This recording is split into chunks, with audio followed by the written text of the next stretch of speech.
Hello and welcome back to another week of Moving to Georgia. I am Sarah Mislowski with KeyPoint Homes Group and so excited to join you here for another live stream episode answering all of your questions about moving to Georgia and what is going on with the real estate market.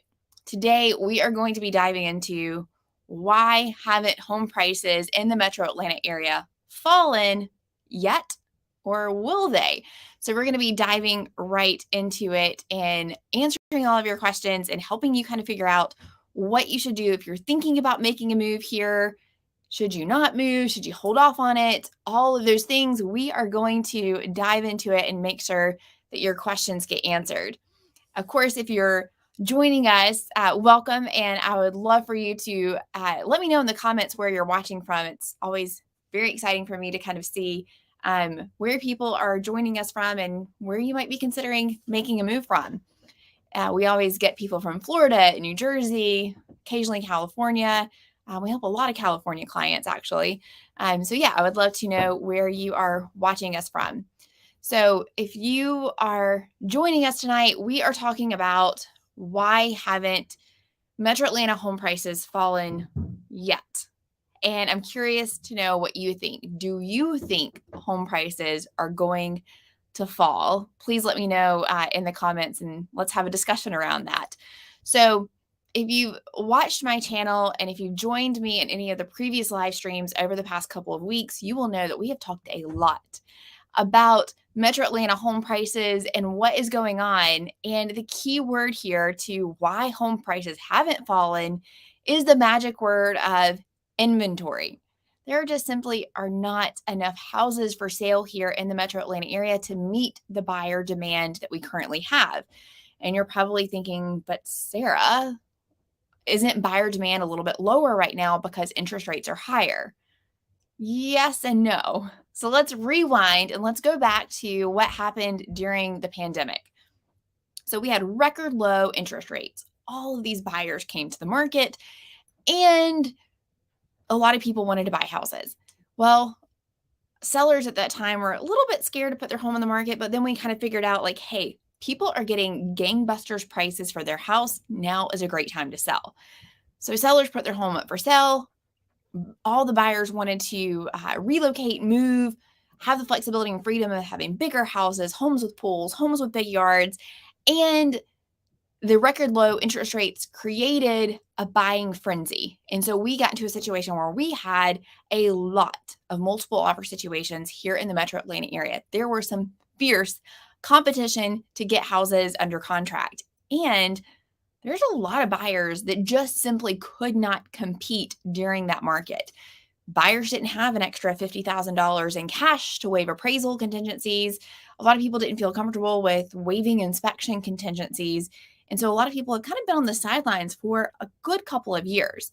So now we have those buyers that are still in the marketplace and some that have decided to rent since then, and yet they still can't afford or they still don't feel comfortable buying a house yet. So we have a lot of pent up buyer demand for homes. And the pendulum kind of really swung, right? So we had a lot of sellers wanting to capitalize on the record high prices during the pandemic. And then when interest rates started to creep up and they keep creeping up and they keep creeping up, a lot of sellers are realizing like, hey, if we wanted to sell our house and go out and buy a house now, we're going to have like double the interest in our loan than what we would have had we had sold back during the pandemic. And so a lot of buyers or a lot of sellers who would want to be a buyer and they would normally want to sell, they're not selling their house. And so let's dive into an article that kind of really illustrates this point. So give me just a second. I'm going to pull this up here so that we can kind of look at it. And here is a great article on Zillow, and it says rate locked homeowners nearly twice as likely to not consider selling.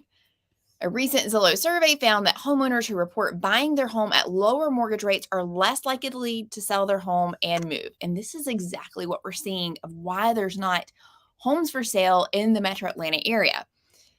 Okay, so we know that in the last couple of years, interest rates were around sub 3% rates in 2020 and 2021, and now they're around 6 to 7%. It says that for homeowners with low mortgage rates, these increases imply an additional financial cost to move into a new home. So we know that these homeowners who have mortgage rates below 5%, they're nearly twice as likely to hang on to their current home.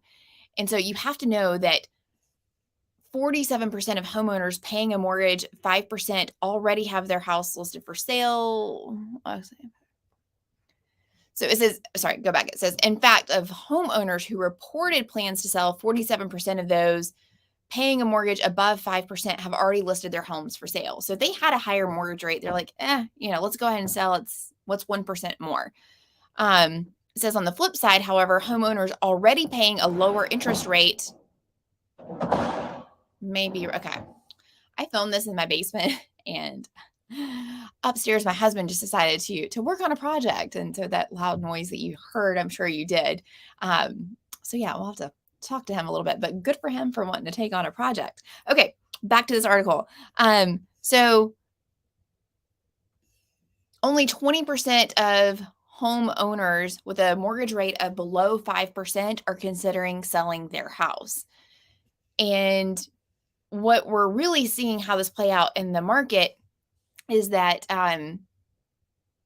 typically you would have people sell their home to go into a bigger house. Let's say they just had a baby, or their family's growing. They've outgrown their playroom. They don't have a playroom. They need a playroom. They want more space. And so a lot of times you would see that, people locally would make that move across town or across the neighborhood or 5 minutes down the road to get those better living conditions or what they need for their family. And what we're seeing right now is that these sellers are saying, hey, I have a 3% interest rate on my mortgage. My mortgage payment's really low. I'm just going to wait this out or add on or make a cool play set in the backyard for my kids so that they have an opportunity or a place to get out of the house. So this is what we're seeing a lot of these would-be sellers make this decision not to sell. So it's creating a huge inventory crunch in the market. So if you're just joining us on the live stream, welcome. I would love to know where you're tuning in from. Let me know in the comments. And of course, if you have any questions about the housing market, go ahead and drop those in the comments. We'll make sure to get those questions answered for you today as we're spending some time with each other talking about what is going on here in the Metro Atlanta housing market. So back to this inventory problem.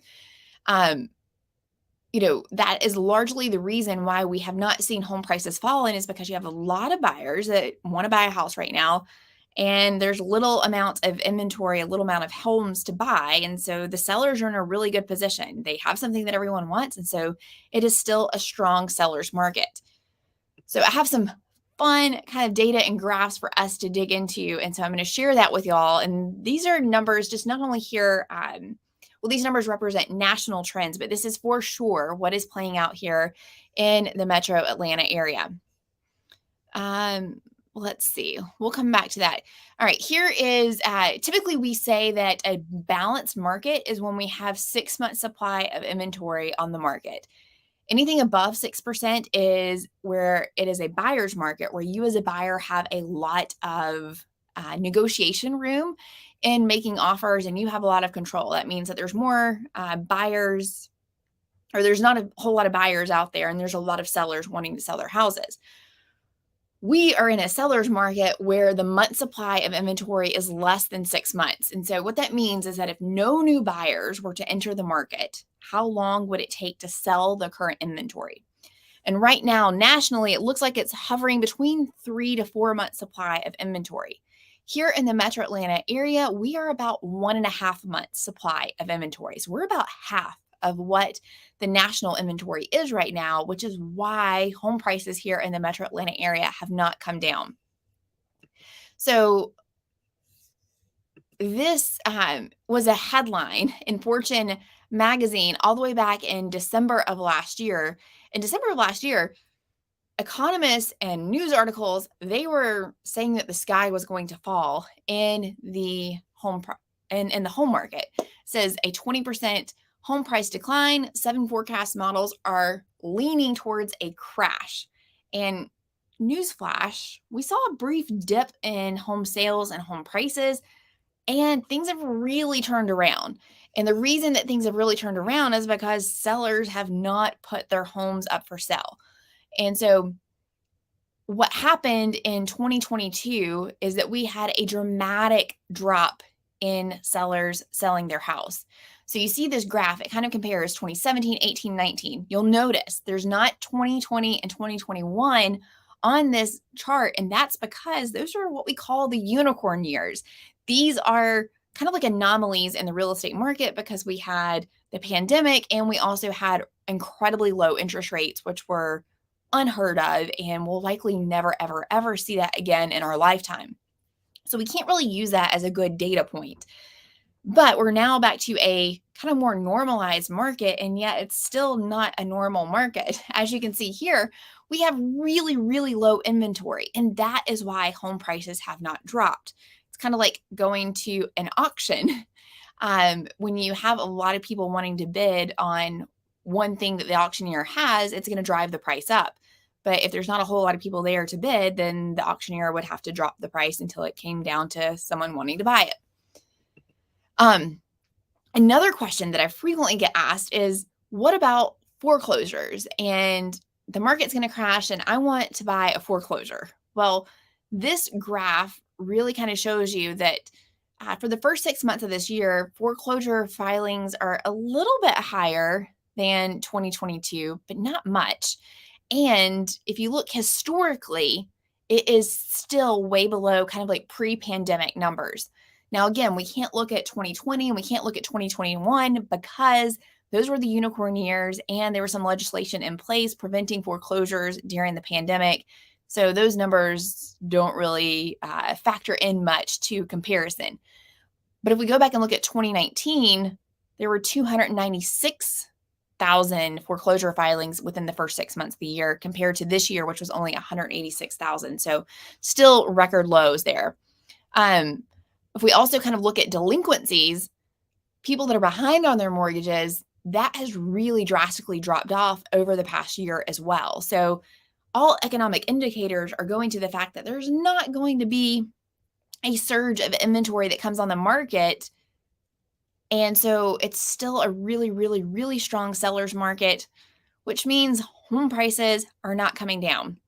And I thought this graph was really, really interesting. This is from Case Shiller, which is a research firm, and it showed that Metro Atlanta had some of the strongest home price appreciation over the past 3 years. And so almost 50% home price appreciation. That is bananas, right? And so you see some of these other strong markets as well. I'm curious to see if you find any of this information surprising. It's kind of surprising to me that Los Angeles would still have strong home price appreciation. You would think that a lot of people would move, or with the pandemic, it seems like a lot of people left California. So that one was a little surprising to me. I'm curious to see if you think any of these numbers seem surprising. Look at San Diego with a 52% home price appreciation. That's crazy. All right, so where do we expect home prices to end up? So I love kind of digging into this because we see the original forecast. These are what these research firms, what they thought home prices were going to do in 2023. And a lot of these have gone back and revised their outlook. And they're like, I think we might have gotten it wrong. And let's go back and update it based upon today's data. So you'll see that either they're predicting that it's going to be flat or that home prices are going to appreciate 6% year over year compared to 2022. And I have to say that we are feeling this locally. We're not seeing home prices come down, but there are some opportunities for you. So if you're considering making a move and you're looking at home prices and you're looking at mortgage interest rates and you're scratching your head and you're like, oh, this seems like a conundrum and I don't want to deal with this, there is some opportunity out there. And here's where I'm seeing this play out with clients that we're helping make a move and get them under contract. there's great opportunity for homes that were overpriced. So we still have some sellers that think we're still in the pandemic years and that they can price their home however they want to you and that the home's going to sell like that. So then the sellers are a little bit confused when it's 2 weeks later and their home hasn't sold. So they have to do a price adjustment, or sometimes it takes them a little while to come across the reality of the facts. So those are opportunities where we have the ability to negotiate better deals for you. And one of the key things that we can negotiate for you and that you really need to know about is negotiating the price of the house is not always the best case scenario for you as a buyer. I'm going to share with you an article. Let's pull this up. Let's see here. Okay. No. Oh, yeah, here we go. All right. This is the article. This article is on realtor.com from MarketWatch, and it says the 30-year mortgage rate has surpassed 7%, but some buyers are only paying 6%. Here's how they do it. And here's where you have a great opportunity in the market today. So even though there's less home buyers, there's still some incentivization. I don't know if I just made up a word, but there's still some things that sellers are wanting to do to incentivize you to be able to make that home a little bit more affordable. And the way that they can do this is by doing a rate buy down. And we see this a lot right now in new construction with home builders. So it says higher mortgages rates add hundreds of dollars in extra borrowing costs for an inspiring homeowner looking to purchase a home. But buyers of newly built homes are enjoying lower mortgage rates as some home builders offer lower rates. And home builders are offering these lower rates by doing a rate buy down. It says most large home builders are allocating 4 to 6% of the home sale proceeds towards buying down the mortgage rate permanently for their buyers. And this can significantly help with your monthly payment. Let's see here. So you can do a buy down that is permanent or temporary. Right now, temporary rate buy downs are pretty darn expensive. So usually right now, permanent buy downs are a little bit more cost-effective way to do this. But whenever your interest rate goes up, it reduces the buying power that you have as a consumer. And so if you're looking at keeping your monthly payment around a fixed amount, every time that interest rate goes up, that lowers the amount of purchasing power that you have for a home. So whenever we're able to reduce the interest rate permanently, it gives you a much, much better monthly payment. They don't go in here to give you an example, but I recently had a buyer who we knew that on a resale home, there was opportunity to negotiate money off the sale of the home. The home had been on the market for a couple of months, and we knew that based upon what other homes were selling for, that we could get it for a little bit less. But in this scenario, it did not. We were working with a really amazing lender, and we knew that if we could take that $10,000 to $15,000 that we knew we could negotiate, and instead of reducing the price of the house by that much, we were able to say, hey, Mr. Seller, we would like that $10,000 to $15,000 in seller pay closing cost. The net to the seller is the same, whether they reduce the price of the house by $10,000 or give you $10,000 in seller pay closing costs, it's the same amount of money. So we got the money from the seller as seller pay closing costs, and then my buyer used that money to reduce the interest rate of the house by purchasing points and doing a permanent rate buy down. That ended up saving them hundreds of dollars on their monthly payment. Whereas if we were to have just simply reduced the price of the home by that $10,000, we were looking at maybe saving them like $20 a month on their monthly payment. So I'm sure when you were out there buying, you would much rather save hundreds of dollars a month versus $20 a month, given the fact that all things are equal. So it's really important that you know that whenever you're negotiating off the price of the house is not the move. The move right now in today's market is to negotiate seller pay closing cost. And this is essentially what home builders are doing with new construction homes. They are giving you permanent rate buy downs, and in a lot of cases, they are giving you closing costs help as well and kind of putting them both together. Last week on the live stream, I talked about a client who they were open to a townhome, which much more affordable right now in the Metro Atlanta area than a single family home. But we found a community where it was in a USDA area, meaning that they could get 100% loan financed. And the seller was giving closing cost, and they were doing a permanent rate buy down.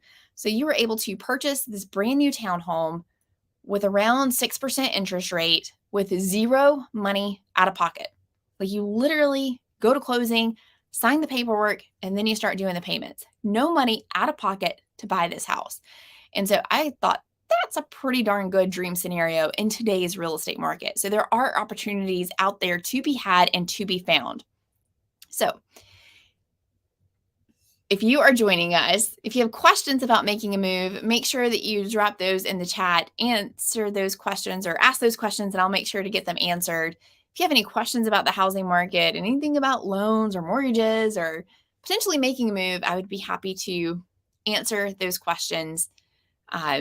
So one of the things that frequently comes up, so we know that home prices are not, or why they haven't fallen yet, right? Because of the incredibly low inventory. So then it kind of begs the question of, will they fall? And we are not expecting home prices to fall. And I say we, I go back to the experts. So I'm going to go back to this slide where all of these economic data models have revised their forecast, and they're saying, hey, we made a mistake. We thought home prices were going to fall. Just kidding, they're not. And the reason why they're not fallen, they originally thought last year that we were going to have a surge in inventory. That didn't happen. And so now they're saying, hey, there's nothing on the horizon that's going to indicate a bunch of inventory coming on the market. And sometimes you might have people that say, well, hey, what about foreclosures? What if a lot of people lose their house? Well, we just saw that data is just not there to support a wave of foreclosures that are coming. So home experts are predicting that home prices are still going to continue to appreciate through the end of this year and next year. So another thing that you need to take into consideration, which we've talked about this, about how inventory is still incredibly low. If you look at this graph, so this is taking data from the end of July 28th.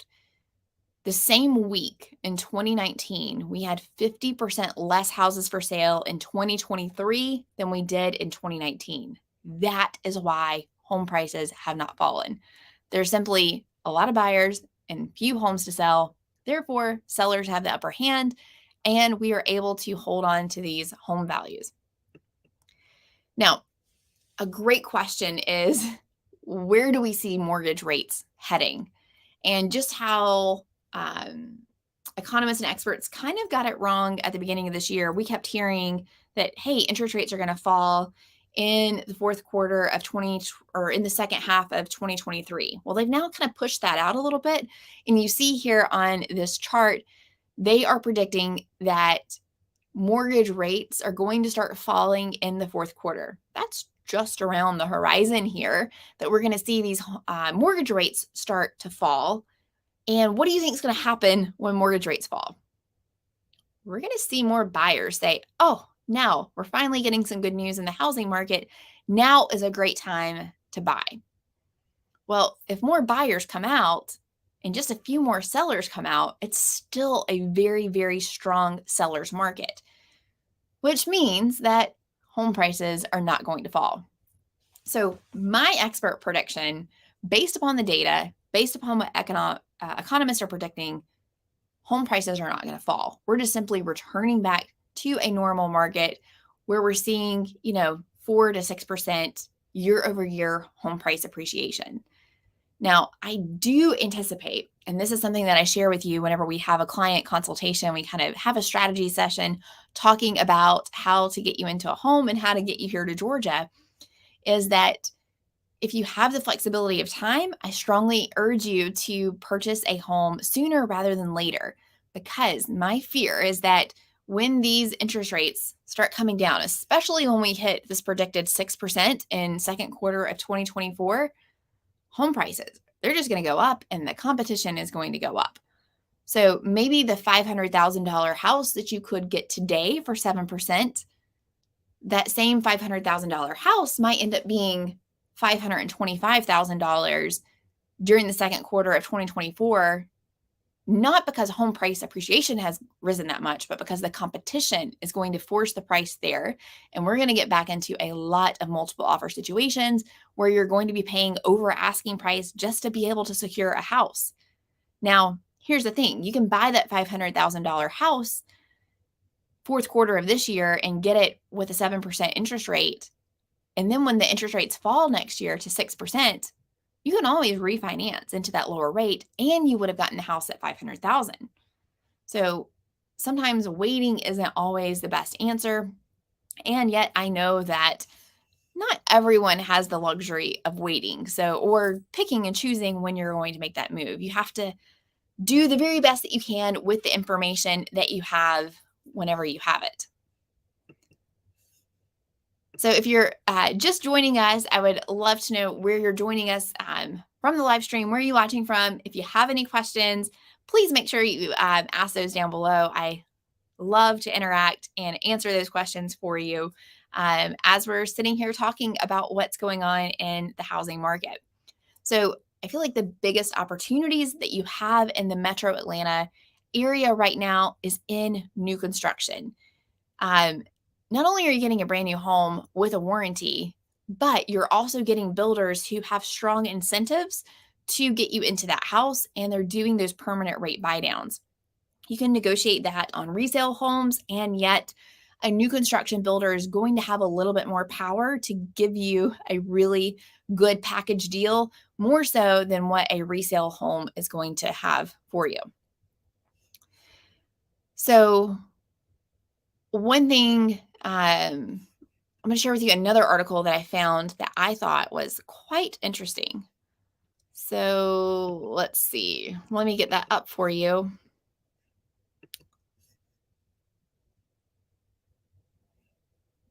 So one good thing about mortgage rates, as we're talking about this, is the Fed meets periodically and they review housing reports and job reports and inflation data. And based upon that information, they decide if they're going to recommend a Fed rate hike, which is not directly tied to the mortgage interest rates, but indirectly it is. And so some piece of good news that they're expecting is that they're saying that a September rate hike is increasingly unlikely after this week's job report. So this tracks with what we're seeing with those updated mortgage rate forecasts, and that mortgage rates are going to still slightly kind of inch their way down. And we are seeing that kind of play out. The jobs report from this week was seemingly weak, and it's good news for home buyers because it's kind of signaling that the Fed's goal is working, and they're kind of bringing them some of the inflation things under control. So some good news for mortgage rates, because we're not expecting the Fed to increase the Fed interest rate, which indirectly affects the mortgage interest rates. So that is a piece of good news for you as a buyer. Let's see, we had another article that I thought was interesting for you is, I'm curious to see what you think about this. So this was a report in the Atlanta Business Chronicle, and I can't remember where they got the data from, but it says Atlanta ranked as the number 2 area, the number 2 city, metropolitan city in the U.S. when it comes to size of the lot and size of the house. So where can you get the most space for your money? Atlanta ranked number 2 right here behind Raleigh, North Carolina. So you got Raleigh, Atlanta, Charlotte, Omaha, Nashville, kind of like your southern cities where things are a little bit more affordable. And it said that the average lot size in Atlanta, now keep in mind, we're talking about city of Atlanta when they're talking about this report, but it said that the average lot size was 11,560 square feet. Now, when I'm talking to my clients from California and they tell me how many square feet their yard is, I'm like, huh? Like, how big is that? I'm like trying to visualize in my head or equate what that is to acreage. So I go behind the scenes and I like type that into a Google converter to tell me how many acres is that. And so this is a quarter of an acre lot here in Atlanta. So 11,000 square feet is roughly a quarter of an acre size lot. Now, for us in the metro Atlanta area, we are going to tell you, like, hey, that feels a little small, or that is typically what we only see in new construction communities. And if you're in an older neighborhood or an established area, the average lot size is typically about 0.3 to sometimes 0.5 acres. So that to me felt small, but I was shocked to see that of metropolitan cities across the US, Atlanta ranked fairly high, number 2, in terms of size of the lot. So I'm curious, how does this rank for where you live? Do you think a quarter of an acre is small, or do you think that is big compared to where you're at? I would love to see what you think about that in the comments. So that was very interesting to me to kind of see how we rank. And surprisingly, not everything is bigger in Texas, right? Because they had a city on here that was, or did they have a city? Sorry, things are small on my screen. Let me switch over. Yeah, Austin, Texas. Okay, so a little over a quarter of an acre in Austin, Texas as well. Very, very interesting. All right. Well, if you don't have any questions for me tonight, we will wrap it up. And just so you know, if you're joining us here for the first time on the live stream, you can find my contact information below this video. You can also click a link there to sign up for our newsletter. We share information about everything that's going on around the Metro Atlanta area that you would need to know in preparation for a move. We also post videos every single Sunday educating you about the Metro Atlanta area, neighborhoods, all kinds of great stuff that you need to be in the know. And of course, we're here every single Wednesday answering your questions about moving to Georgia, what it's like in the Metro Atlanta area, and sharing with you some insights of what you need to know if you're thinking about making a move. So if you want to get in contact with me, thinking about making a move, I would love to be your real estate agent. And my contact information is just below this video. So check that out. Make sure you like and subscribe to our channel so that you get updated every single time we have a new video. Thank you so much for joining me tonight. And I look forward to seeing you next week on the live stream and, of course, on Sunday with our next video. See you next week.